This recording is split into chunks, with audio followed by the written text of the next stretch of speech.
The war did not begin with a declaration. There was no grand announcement echoing across the stars, no formal gathering of leaders signing documents beneath glittering chandeliers. It began quietly, almost invisibly, like a shadow creeping across the edge of existence. Entire colonies went silent. Trade routes that once pulsed with life became eerily still. Signals faded, fleets vanished, and worlds that once shone like jewels in the cosmic ocean dimmed into darkness.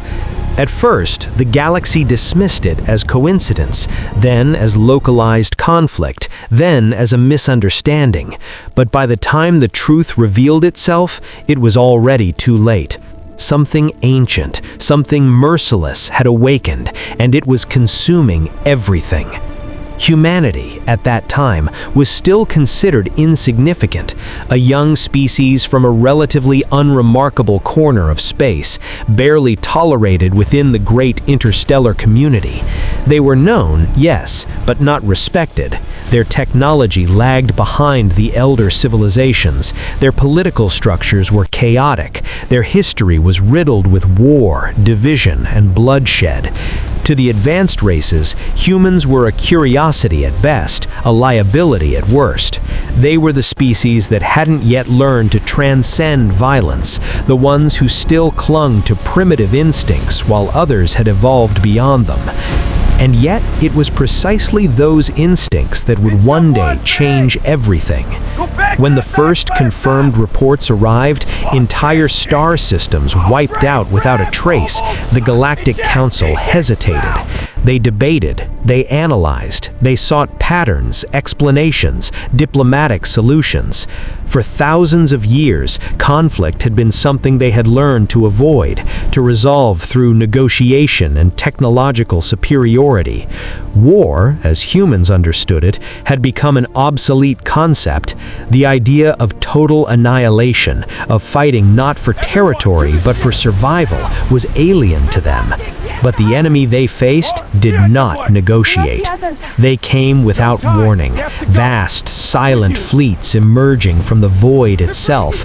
Their ships were unlike anything ever seen, black, angular constructs that seemed to absorb light rather than reflect it.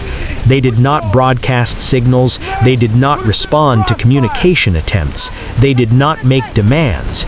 They simply arrived, and then they destroyed. Planets were reduced to ash within hours. Defense systems failed before they could even activate. Entire civilizations, some older than humanity's recorded history, were erased in a single devastating strike. Panic spread like wildfire. For the first time in millennia, the galaxy felt fear.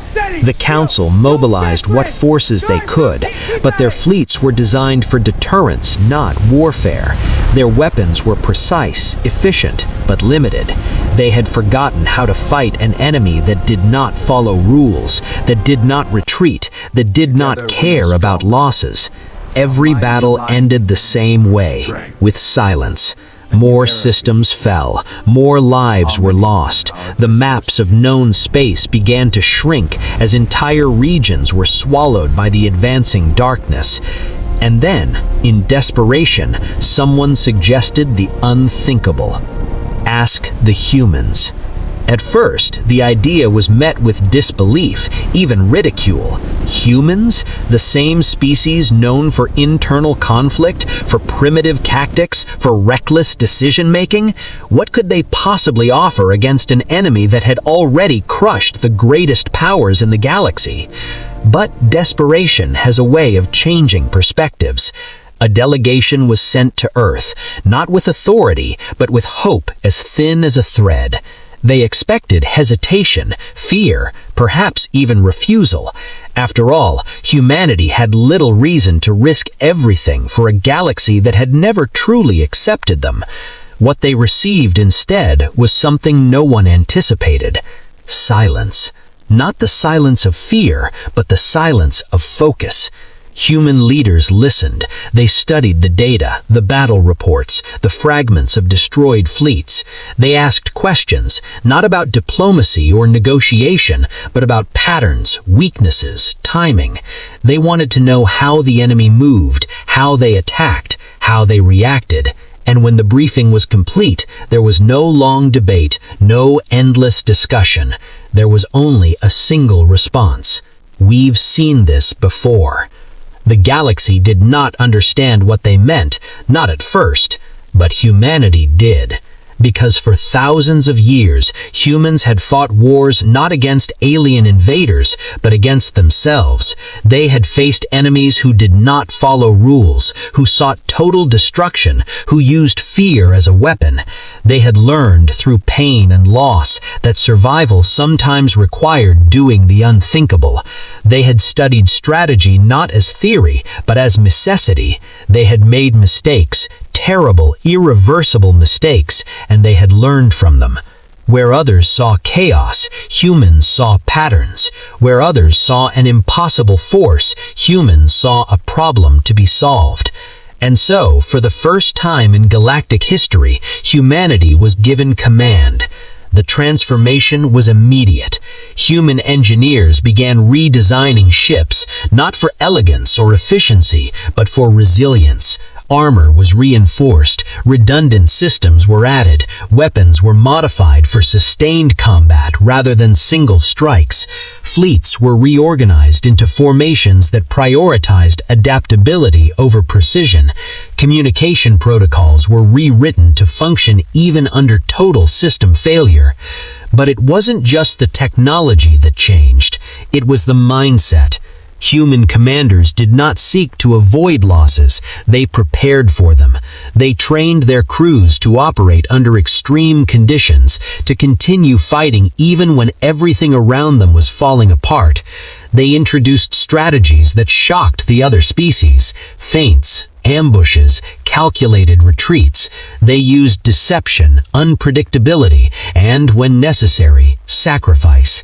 The first human-led battle was not a victory, but it was not a defeat either.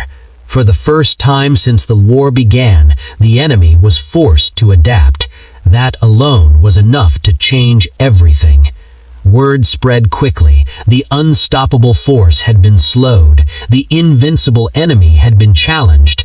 Hope, fragile, flickering, began to return. And humanity did not stop.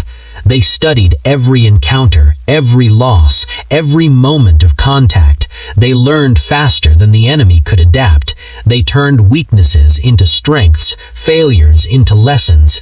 They began to predict the enemy's movements, to anticipate their strategies. And then they did something no one expected. They went on the offensive.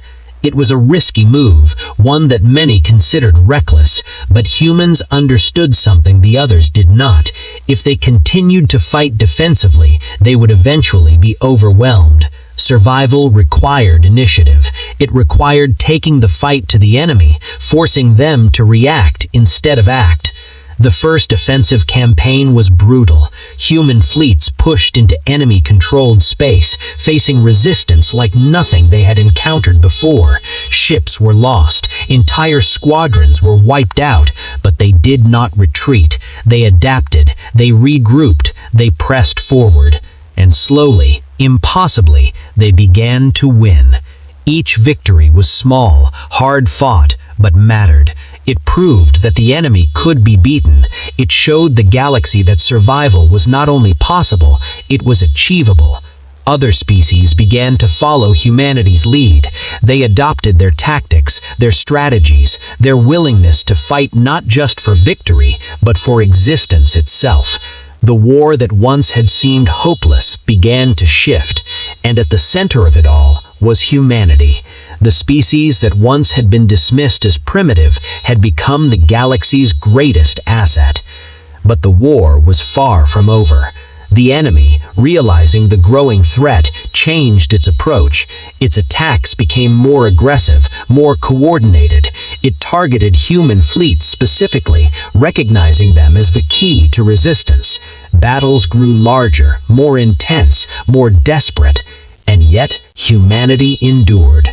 They fought not because they were stronger or more advanced, but because they refused to surrender, because they understood, in a way no other species could, what it meant to stand on the edge of extinction and choose to fight anyway. The final battle came without warning.